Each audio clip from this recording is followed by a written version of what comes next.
caught in the crossfire. Was caught in the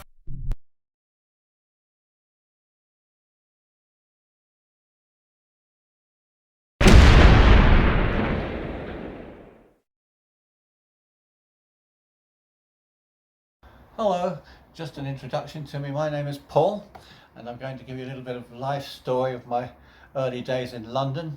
I grew up in London in the 60s and 70s, which was a pretty fantastic place and not like it is today. Hardly any traffic, you had open roads and very little in your way. So I grew up in part of London called Kensington, went to school in a place called Bouncefield to start with, infant school, which was very sort of lords and ladies in those days, but not that I'm like that.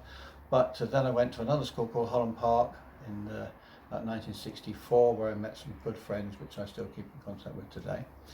And I just wanted to say how fantastic it was, because I met so many interesting people. My family moved up to Suffolk when I was about 16, so I remained in London, and I used to go to a youth club, I used to go swimming, I used to play sport, table tennis.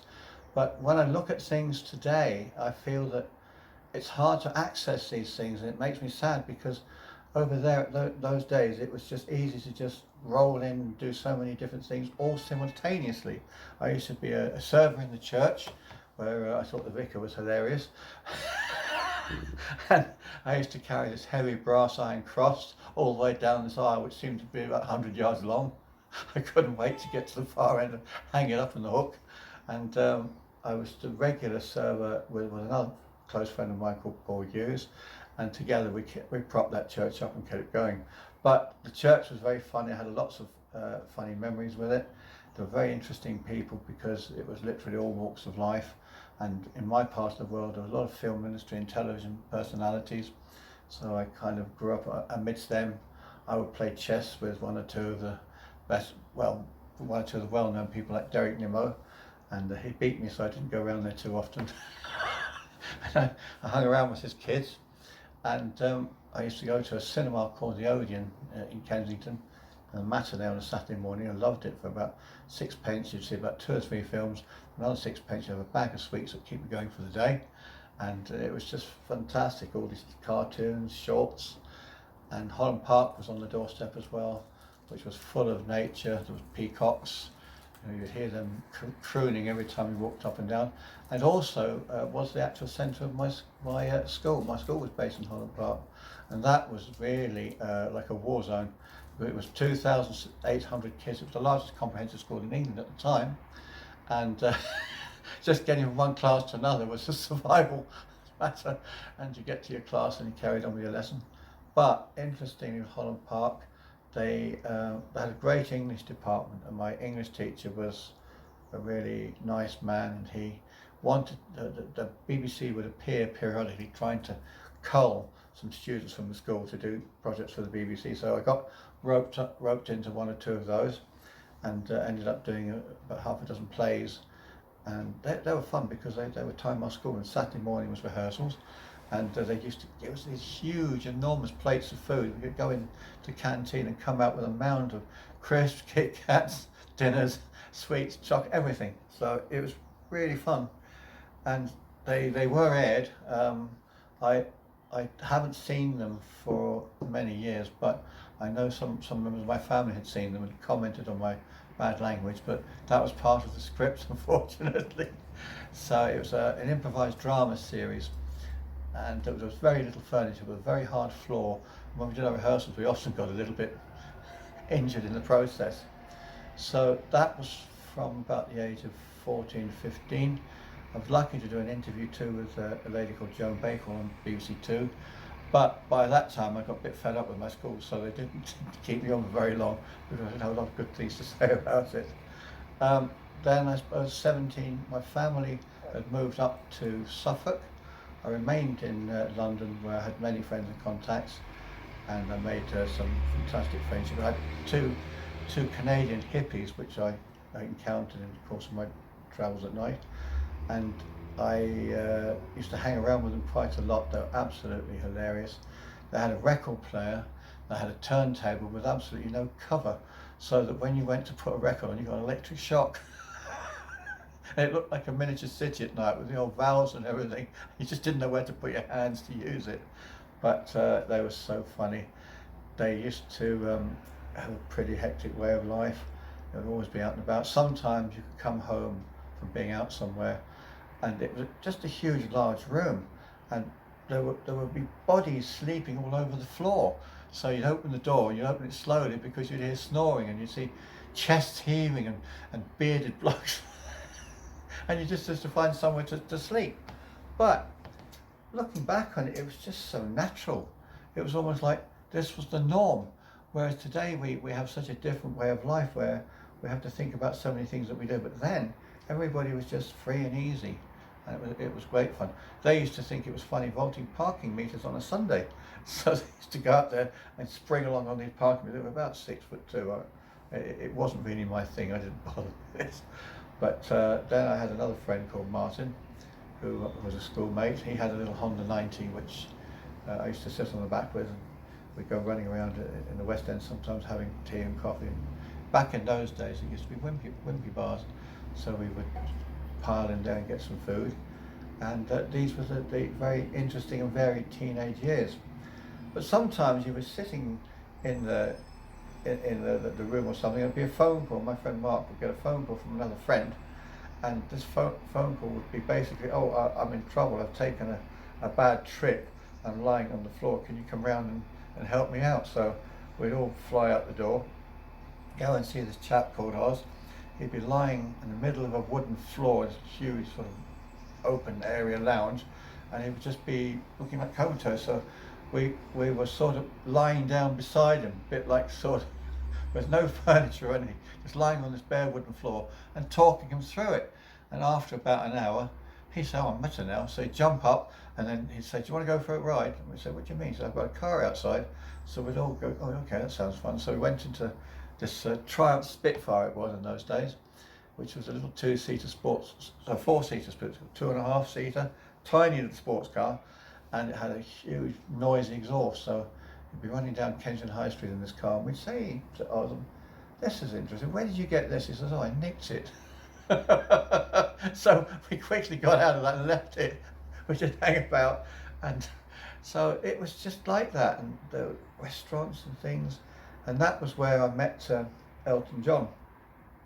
We went out one night somewhere, pub, and then we crawled into this coffee bar called the Lunar Bar on Kensington High Street late at night. And the Lunar Bar was like a kidney-shaped counter. We had people sitting one side, people sitting the other. The waitress would come along and just serve us when she could. And Elton John was sitting opposite us. He had his fur coat on. There was an entourage of about 3 or 4 people. Me and the 2 hippies were sitting there waiting to be served. And I didn't know who he was at the time. And so the next thing, because we're waiting for the barmaid to serve us, and we were just staring at each other. It just seemed a little crass. It was stupid, really. So somebody started a conversation, and I think I said something to Elton. I said, "Can I ask, what do you do?" I'm in the music business, he said. So I said, "Oh, you do records?" And I puffed myself up. I said, "Well, I was interested in acting because I liked a young actress, and I was doing little bits of drama here and there to make an impression on her." So he said to me, "Oh, I can give you some contacts for drama if you want." He said, "I've got some phone numbers if you'd like to give them a call." And I thought, uh-oh. I just said, "Well, I'll leave it to that." But I didn't know who he was at the time. I found it afterwards. And but Kensington was full of interesting people. There was Frankie Howard, the comedian. Ran into him one night in the middle of the high street, and he literally bumped into me. We just got taken aback. I'm just having a sip of this. But there was another guy called Kim. He was tall, slim, good-looking guy. He'd been to drama, he'd been to Tallow Country Drama School, and he used to wear these nice suits and these lovely lemon shirts, and he was kind of Asian-looking, but on a dark complexion, lovely black hair. And I say he was a handsome fellow, but he used to get parts in Bond films. And I didn't really like him because I think he was rather full of himself, and he always had parts where he got blown up. And I used to laugh at that, and I said, "That's what they think of you." But he used to have this funny thing where he would go along Kensington High Street and he would suddenly break into a limp. And he's a good looking guy. You can hear the girls saying, "Oh, that's a shame." And they look and he'd turn around and make a funny gesture and start walking normally again. But he was funny in his own right. And when an evening came along, we might pile into the Luna bar. And in those days, if you played a good game of chess, you could win a free dinner in this place we used to sell it to 9. So I played a game of chess and I won it and got a free dinner because it was just so sociable. Then the other great fun thing that I had was that my dad had contact with a man called Brian Wright. He was an insurance broker, and in fact he was quite well known, and he insured the Cream. He did insurance for Eric Clapton in those days, with 18-year-old Dolly Birds driving Ferraris around London. You can imagine the cost of that. So, but Brian used to travel here and there. So on this particular occasion, I was invited to go and work for him. Dad introduced me. I said, well, I was struggling for someone to stay, so I stayed on Brian's boat. I worked in his shop during the day, and then at night time I stayed on the boat and looked after it. It was a lot of fun. But I was there for quite some time. Brian used to travel. He would travel on the continent to Europe. On this particular occasion, he came back with 2 Polish students, or two young Polish girls, and they stayed with him on the boat. So I was looking after the boat, draining the hull. We used to have to take the bilges out of the hull every day, put a pump in and drain it because it would fill up. But I came home from work one night, and I think it was a summer's evening. It was a nice evening. And with the boat, you always had to check where the level was, whether the tide was up or down, as to where you can step on and fall onto it. So I came on board the boat this evening, and I heard a bit of a commotion. So I thought, what's going on? So as I came on, I could see this girl. I can't remember how many feet away it was, but I was at one end of the boat and she was basically at the other. And this boat was about 50 or 60 foot long. So it was quite windy.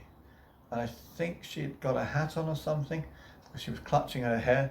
But suddenly I could see she was losing her balance. So I thought, my God, she's going to go over. So I started running. And I caught her as she went over, and I caught her by the ankle. And it was fine, she was hanging upside down. And I think she'd had too much to drink, she was singing. I said, would you mind shutting up? So I'm trying to get you back up. So I pulled her back up. When I got her back up on the boat, it happened so fast, it was difficult to remember all of it. But when I got her back up on the boat, she kind of recomposed herself and adjusted herself and tried to get back to normal if he could. But unfortunately, Brian, the boss, had come up at that time because he heard all the kerfuffle. He wondered what had happened. I didn't say a lot. And I said, oh, thank you, Paul. You know, she realised what had happened. And she said something very personal to me, that she wanted to show her appreciation for me in a very ultimate way. And the boss absolutely furious. A week later, I lost the job. But I would still have done the same thing again. At that age, I didn't care whether he got rid of me or not. There was always plenty going on. So that was the end of that little bit of an escapade. But I did go out with another girl called Lena, who was a Polish model, and she was interested in doing some stuff for the BBC. She'd got a photographic portfolio, and she eventually went off to the BBC. But there were so many people. I had a friend in a house in Queensgate in Kensington. I had a room in the bottom of that, so I was able to stay there. But he had a sister who was quite sort of friendly towards me. He was very concerned that she was liking me a lot, and he didn't want us to be friends. And that became a little bit of an issue. I said, look, I'm not showing an interest in Grace. Grace is showing, talk to Grace, not to me. So I got into a taxi one day, and Grace piled herself in the taxi and wanted to come with me. I said, out, because if my maid had seen her, then I'm going to be in trouble.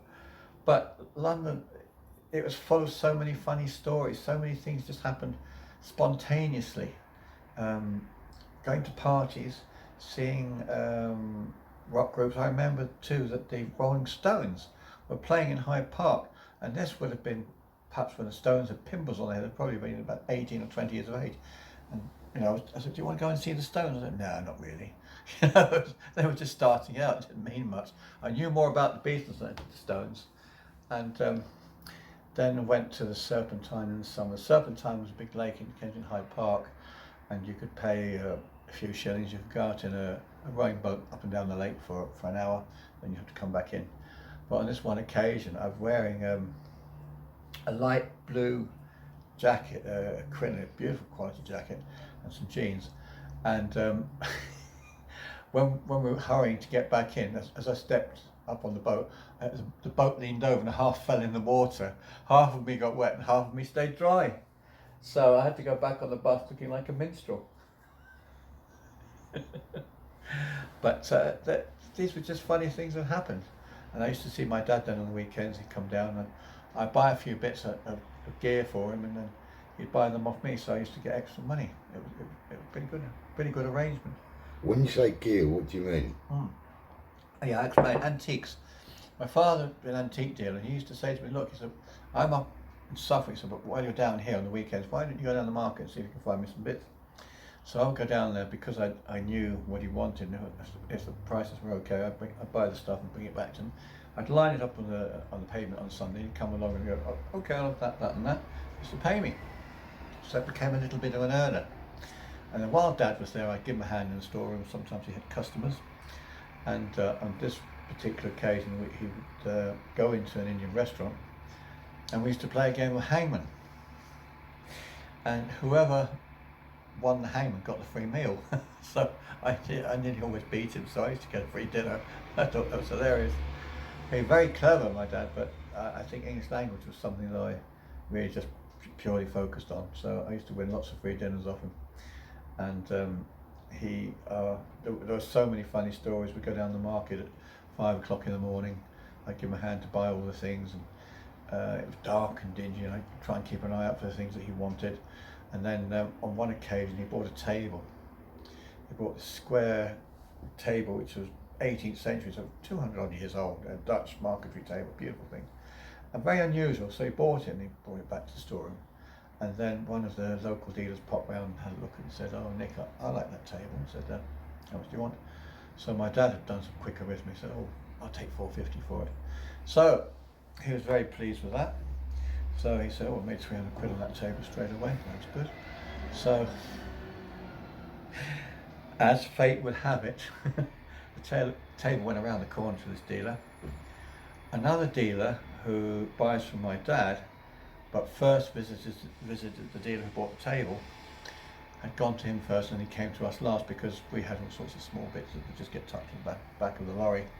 So when we were loading the stuff for this guy, my dad said, oh, that's an interesting table in the back. He said, where did you get that? So he said, oh, around the corner from Mr. Lewis. I said, really? And so I said, how much can I ask, did you pay for it? My dad went pale, 4,500. So the table he sold for 450, the other guy sold for 4,500. So he wasn't a happy camper after that. But that's London life. What year was that, Paul? That probably would have been about 1971, something like that. Pretty much around them times, you could have bought a house for a few grand more.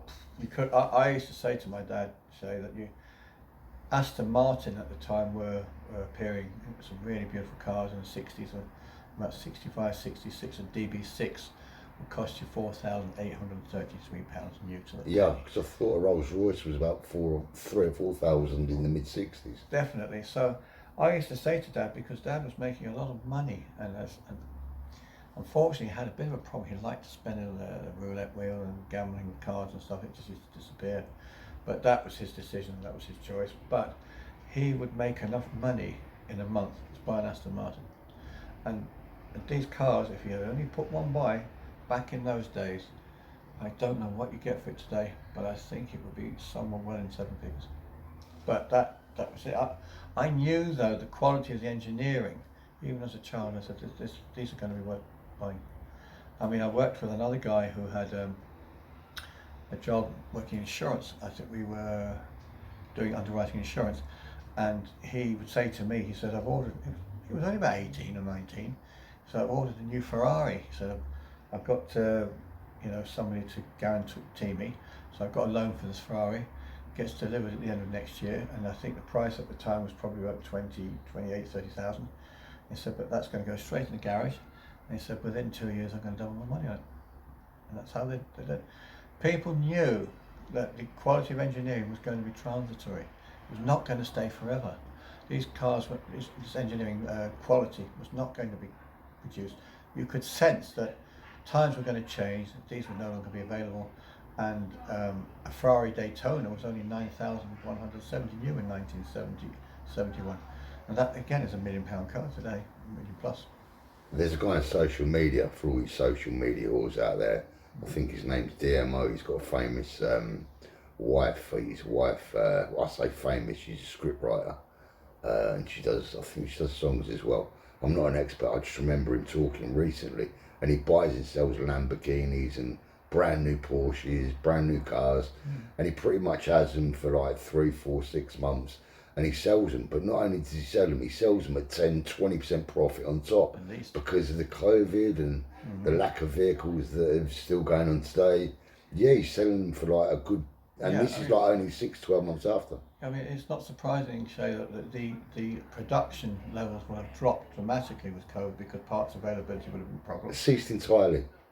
So you're really looking, if you've got something high quality and you mothball it, you're going to make money. And there's lots of things you can make money out of today. It's just a recession is going to be an opportunity to make money, because people always need to get rid of stuff. A recession's on its way. 2024, people. Yeah. You heard it here first. Yeah, I think you're right, Shay, and I think that one of the things we get to talk about is things that you could invest in and could see yourself having a stockpile. I have a little bit of philosophy with investment. Cars, Rolexes, Well, I wouldn't know about those, but I know about antiques. But they don't make Rolexes anymore. No, and I've got a friend who's 86. He does car boots, and he's as straight as a rod. His name's Robin, and he used to be a tanker navigation officer. And when he's at a car boot, he's always pacing up and down. I say, Robin, you're not on the tanker now. Stand still. But I have a little bit of a skip with him. I call myself First Officer Mardez. So when I give a hand at car boot, I say, First Officer Mardez reporting to the bridge, sir.